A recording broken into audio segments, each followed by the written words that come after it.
Well, good evening, ladies and gentlemen. It is such a great evening, and once again, we're live on your screen discussing issues of Black people. And in the Blacknificent show, my name is Tembegile Msweni. On today's show, we are talking about social and structural inequalities in the basic education system, particularly as it played out in the pandemic. And so to have this conversation with me, I have sociologist, social scientist, and scholar Amilka Patlani. Thank you very much, sir, for agreeing to have this conversation with me. It's my pleasure, Tembi, and the rest of Arise Black team out there in the world. Yes. I think a great place to start is how the pandemic was perceived by the greater society, as well as by learners in particular. There was a trend about it being the great equalizer, almost as though the global pandemic was instantaneously something that leveled the ground of all people and their social standing. There was an insinuation that we are affected in the same way because we are affected by the same virus. How much of that was impromptu and how much of it was because of the media's representation of the pandemic affecting us in the same way, in your opinion? Okay, let me not use my opinion to answer you. Let me use my knowledge of the society that we live in, the society that we were born into, Sure. which is our. I think we cannot find ourselves in a situation where we must forget, for instance, the former President Thabo Mbeki's speech about two nations in one nation. We are a country which is divided across many lines. The other is the black, the other one is a white community. So, and we are divided not only geographically, but the differentiation of these two nations in one nation is shown by our own material and our own socio-economic inequalities. Therefore, it would be very disingenuous to say that COVID-19 is the great equalizer. Of course, if we were to talk in terms of health, it is a great equalizer, you can say that. But if we were to talk about generally the broad structure of society, it has actually come to reveal and display some of the most worsening and deepening challenges that we are going through as a society. I mean, now, where the other nation is black and poor, most of them women in rural areas, and the black population in general not having any means to material. And then when you talk about how the pandemic makes us, puts us in a great equalizer, it doesn't really hold water. I mean, look, let's just be honest. I don't like this thing of sugarcoating things when I do analysis anywhere. You know, I'm a social commentator, right? This is your platform. You have invited me. So I'm not going to disrespect your platform. Perhaps there are certain views that your platform might want me to generate. But me, the only thing that I've come to understand about the virus is that everywhere in the world, including us, all indigenous communities globally have been also speaking about how this new virus, as it is, because it's still new in a way, even if it started last year, it's still new because and how it has devastated communities in general. It's a matter of fear and mistrust. Look, for instance, at the current issue of vaccine. the level of mistrust of the authorities in how they are communicating the information about the vaccine. And then there are already others in society who will tell you that those who have means, they've already probably got vaccinated long time ago, because our society is divided across material lines. So in other words, we come from a history where the indigenous people have encountered racialization and or racial categorization, which also made them be classified in names that I can't mention here on this platform, very, very ugly ways that I can't mention here. So if we were different in history, and if we still continue to be different based on material, how can the pandemic be a great equalizer? Where? How?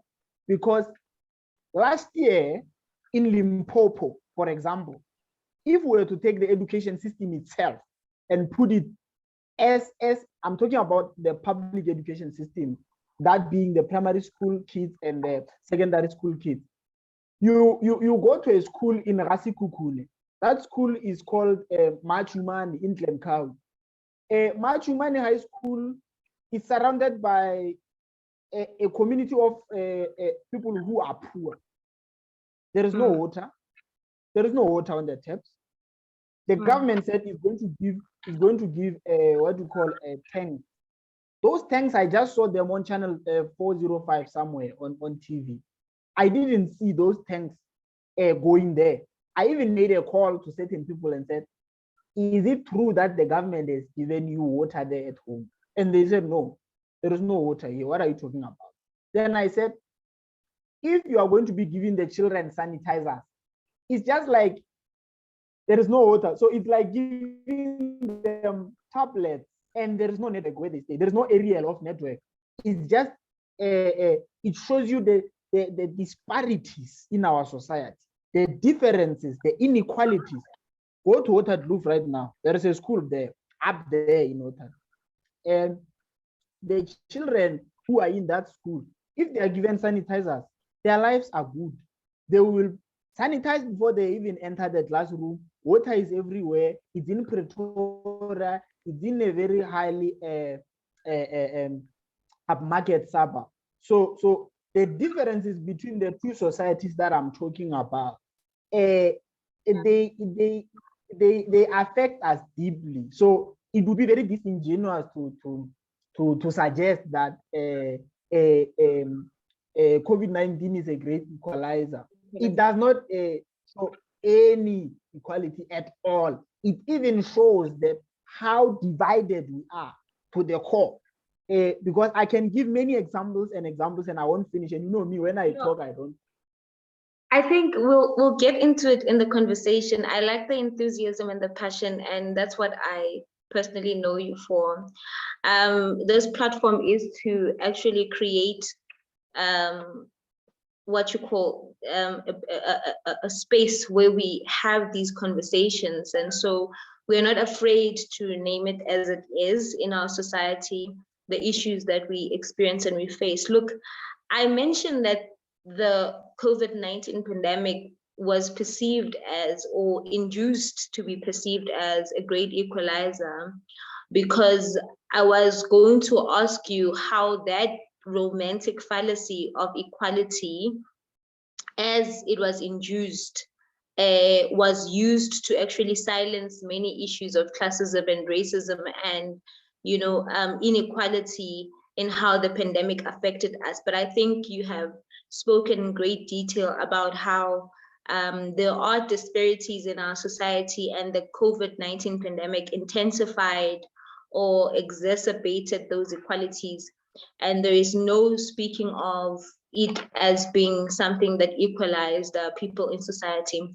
I want us to now zoom into the education sphere or sector and try to kind of point out these issues as they played themselves out in the schooling system.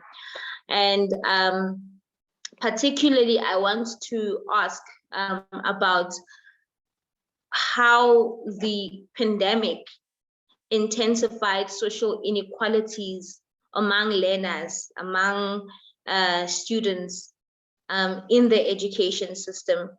And I feel that this is a very significant question, because often when we speak about inequality in education, we speak about inequality in the quality of education in the school itself, in the physical school itself. And we do not consider the learner before they even enter the gates of the school, and the social background that they come from, and the inequalities that exist in the learner's social background. And we speak only of inequality, and rightfully so, as the difference between having good quality teachers and bad quality teachers, or having school resources and not having school resources. And that is a good conversation and important conversation to have. But we don't speak about differences in social standing of learners even before they enter the premises of the school, and how those social differences play themselves out in how the learner performs. And so I want to know from you how the social status of the learner was the inequalities in the social standing of learners was exposed during this pandemic. Oh yes.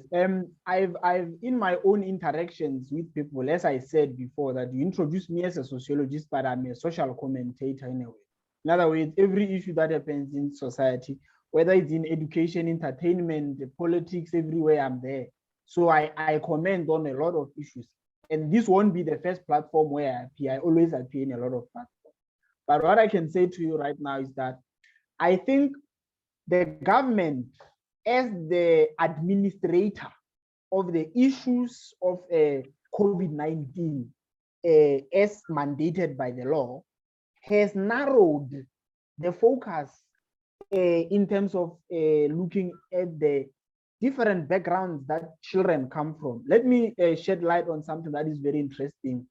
There are kids who come from Mozambique, Zimbabwe, whatever. They are here in South Africa, and they are students here. They are learners, by the way.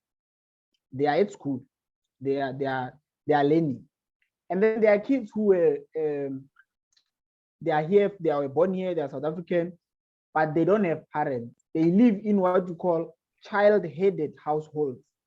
And then there are those children who live with single mothers who are unemployed. You get me? So in terms of the foreign kids that I just spoke about, their communities have been targeted in many xenophobic attacks in previous years. And we know that, and we know how that has affected their lives. People who have experienced that continue to experience the same treatment when it comes to the allocation of resources that are meant for COVID-19. For example, when they give food parcels, they would be saying, in the school, we have to first consider the ones who are South African, and then we are going to consider the ones who are from Zimbabwe and stuff like that later on. But then these people are all learners, and they are at school, they are in the same class and everything. And it doesn't make sense as to does a child from Zimbabwe and a child from South Africa, do they not get hungry, both of them? They both get hungry. But the government tended to say, no, it's fine. We are working with their governments in facilitating the allocation of resources. And this thing of allocation of resources go beyond the food issue. It goes even to issues such as giving them the technological access to what might be our future form of learning, which is online learning techniques and forms of communication. And it always comes to a point where you would have to have a password, and that password is generated using an ID number. And many of those kids which were accepted by the schooling system without a permanent South African ID number, but on the basis that when they grow up, they would eventually have passports and everything. There are those kids, I don't know if you know about them, so which are already in the schooling system. but they used their foreign details. So what happens is, in this instance, it's always a difficulty when it comes to generating things such as passwords and what to put them in the system and allocate them things like tablets. Then when they go home, they have to get there and do homework and or even attend online learning while they are at home. So the disparity there. Then again, when I say government looks at it as if though every child has a parent at home, the way in which they are dealing with the issue, they make it very easy, like, go home, tell parents to buy you data. How can I tell my mother to buy me data when my father is dead and my mother is not working? So I'm now on the issue of the ones who are in maybe child-head household, or even households who only have one mother. So it doesn't really make sense as to how these issues which are now exposed, the government is planning to deal with them in the immediate, extending to the long term. Considering one thing, this is the same government that would claim that they themselves were activists in their time, fighting for good education, quality education, and stuff like that. But now they are in government, we're faced with a global pandemic. They are doing also manner of things which are not relevant in terms of escalating a solid integrated response on the issue of COVID-19 into the schooling system. I'm not a teacher. I did not study Bachelor of Education, but I understand what learners go through on a daily basis, because I have a sibling who's still in secondary school, and I have children who are related to me who are from poor backgrounds, who I question all the time on the phone because they are far away, and I ask them about these things that they are going through in the schooling system. And these things are exposed on a daily basis. So I'm not talking here of a theoretical matter or something that I read on Daily Maverick. I'm speaking of things that I know are happening. Look, Amilka, I think you're right. These things are very real, and that's why we want to talk about them, right? Because the learners, as individuals, are engaged in the school and by the schooling system as just learners who are here to learn. And the social or socio-economic life of the learner is disconsidered when it comes to the responsibility the government has in provisioning for basic education. Last year, there was the case of the National Schools Nutrition Program, the school funding scheme. And what happened there was initially when schools were closed because of the pandemic and the lockdown, the feeding scheme programs were suspended because they only operate when learners are in school and as far as they are in school. And so they don't operate in weekends and on holidays. And so when the school closed because of the pandemic, the program was also suspended. And now when schools reopened, I think it was on the 8th of June, when schools reopened, and only grade 7s and 12s were coming back to school, the government took the decision that only those learners who are going to be coming to school will benefit from the school's nutrition program. And the learners that will not be in school, which will be in home, will not benefit from the food, the food schemes in school, the National Nutrition Plan program, sorry. And so even if those learners were required at school, at home, to be learning, whether they were required or not, they would not benefit because they were not in the physical location of the school, and they will only benefit if they were in school. Of course, this was a case that went to court, and Equal Education won against the Department of Basic Education, and things changed later. But you see from the reasoning of our government and the policy choices that they make as it relates to even how they organize to feed learners, that the socio-economic life of a learner is almost disconsidered when it comes to school issues. Now, as it relates to this issue, there's a debate, or I think it is befitting to ask this question to you, because that's what the Department of Education said, that they were not obliged to provide food to learners as per their right to basic education. That was their right to nutrition, and it was something that was different from their right to basic education. This was an argument that they raised in court. And so I want to understand that when we raise these socio-economic issues which occur to the learner outside the school premises, are we raising them as social deprivations that are divorced from educational deprivations, or are they educational deprivations that include social deprivations? Like who is responsible? For instance, because we're speaking specifically about learners, is it okay to expect accountability from the Department of Education about the social issues that relate to the learner?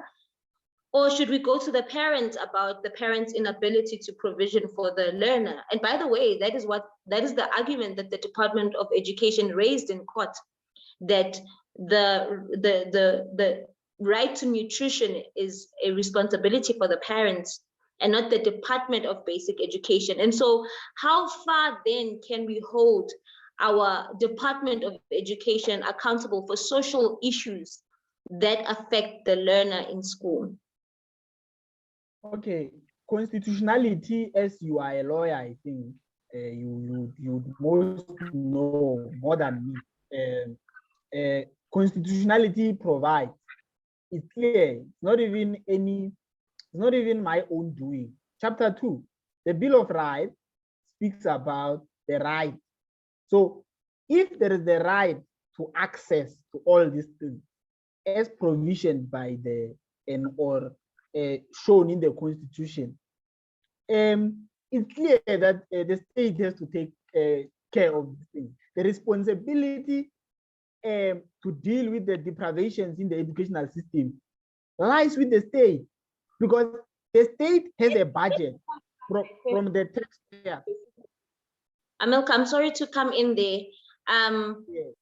As an overall, the state is responsible for the learners' constitutional rights.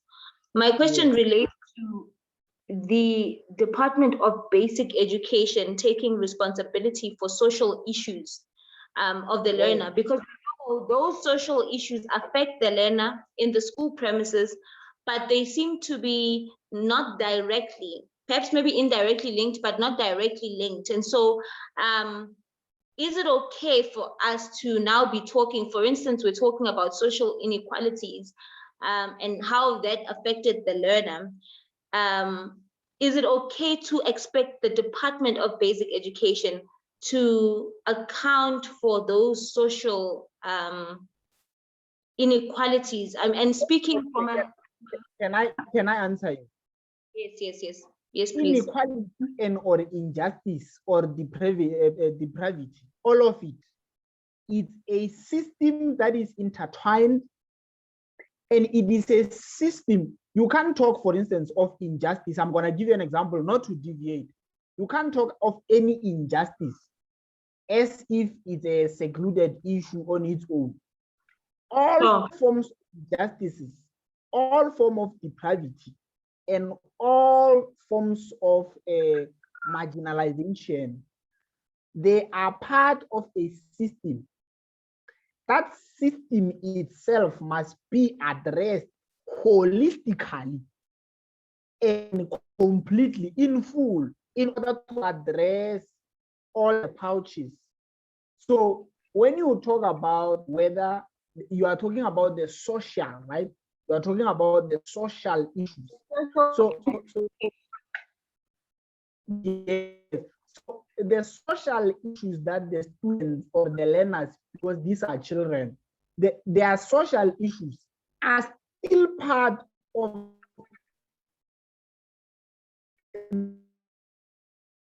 the entire what you call of education hand in hand with the Department of Social Development to deal decisively with the welfare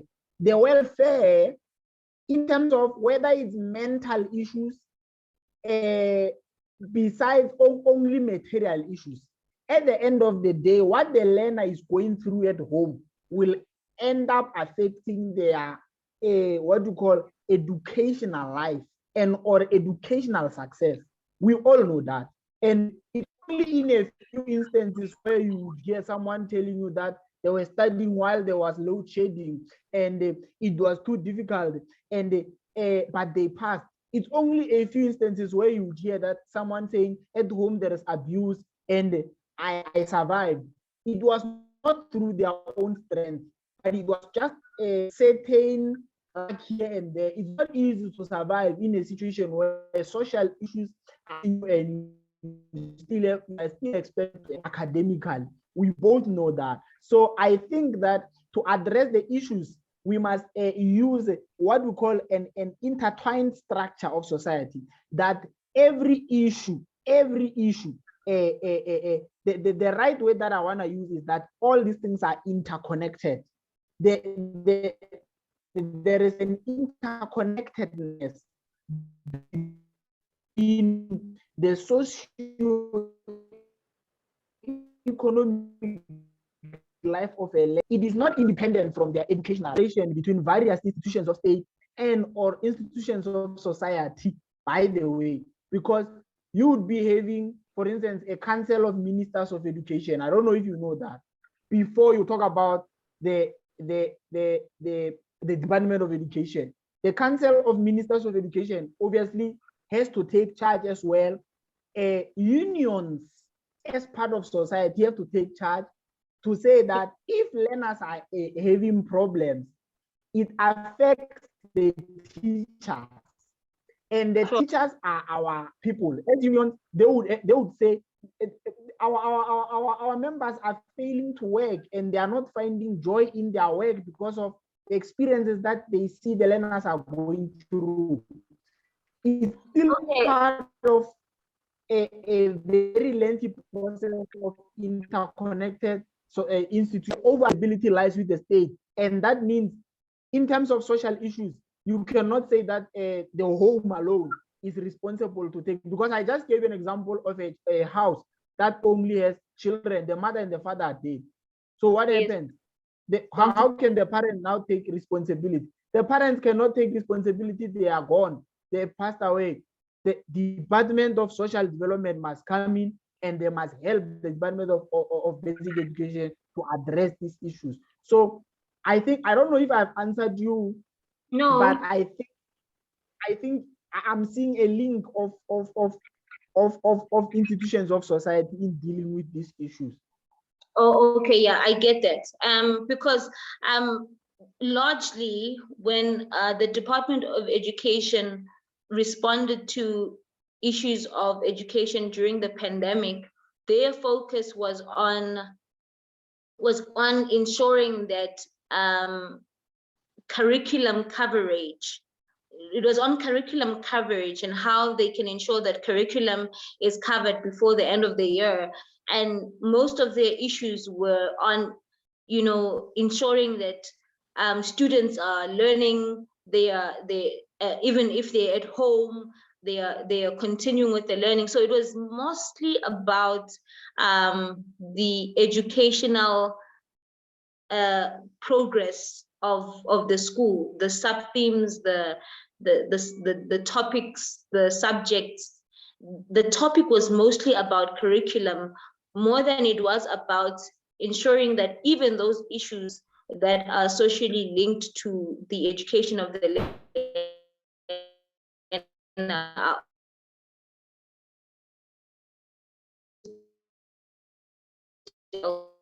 with. And most of the Department of Education gets away with, and as a whole, they get away with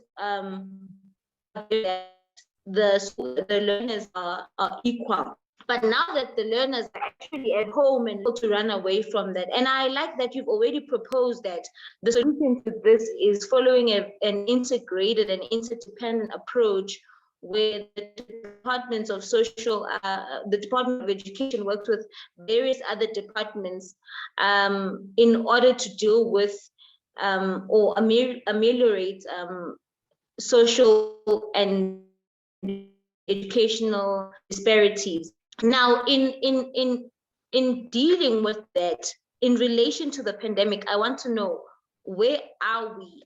Is it time to start speaking about post-pandemic educationally? And should scholars start writing, should litigators start litigating strategically about issues of basic education post-pandemic, or are we still reacting to the pandemic? Can we now proactively create this education that we want?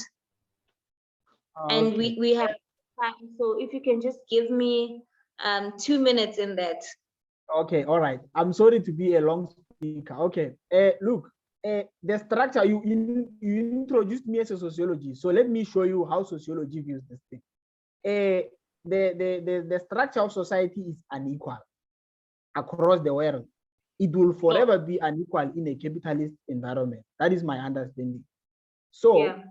The education system for me is just a minute and or a tiny piece of that system. It's very far, but the most big address before you even talk about the policy that we're talking about, whether we can go anywhere, it's about bread and butter. It is about the material well-being of people.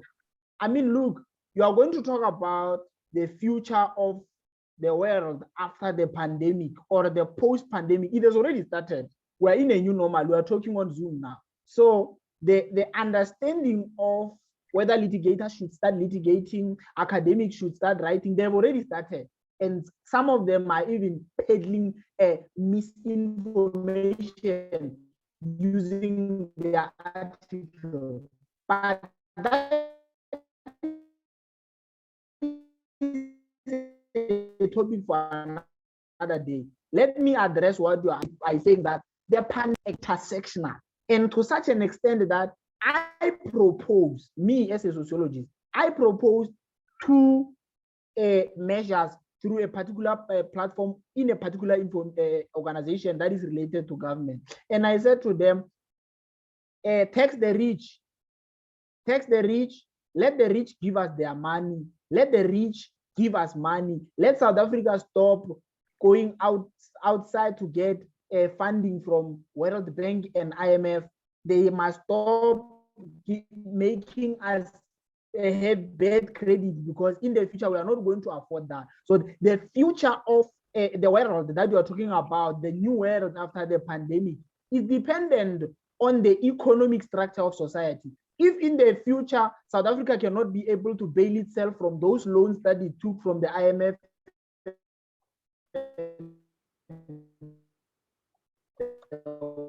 Bank, the IMF give us everything that you owe, give us in exchange for the loans. And at the end of the day, that means the economy belongs to them completely. That makes everything belong to them, even the information that would be part of the curriculum. In other words, what I'm trying to say is, he who feeds you controls you and everything else.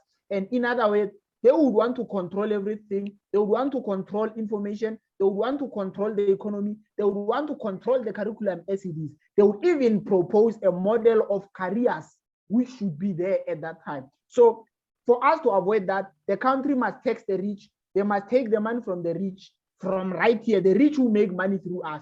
The rich must give us the money, and we are going to solve all these issues. I think if all those issues are solved, the educational system, as a minute and a tiny thing, would be sorted out as well, very easily like that, including the indigenization of knowledge and information by bringing decoloniality into our curriculum.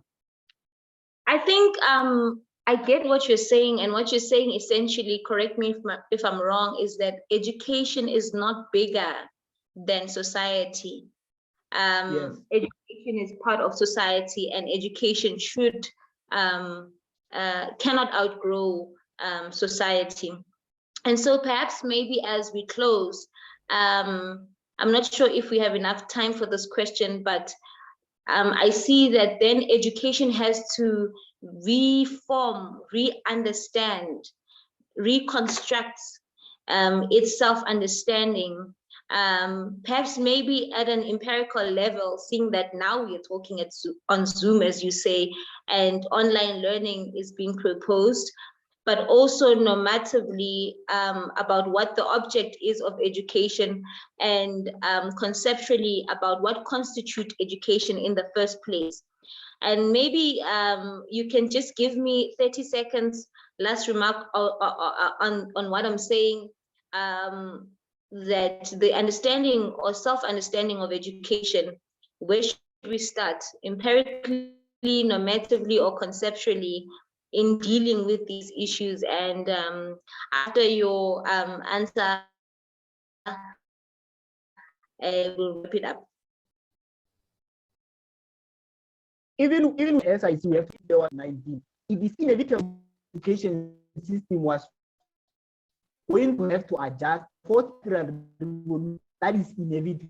So at the end of the day, let us just say government as the administrator of our must begin to system has to fully transform their reality, because otherwise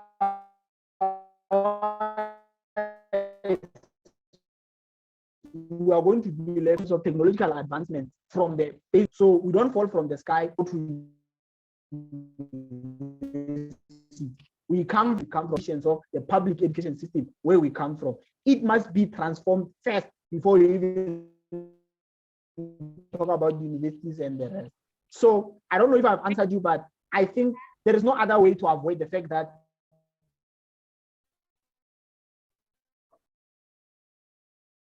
I think the future of technology.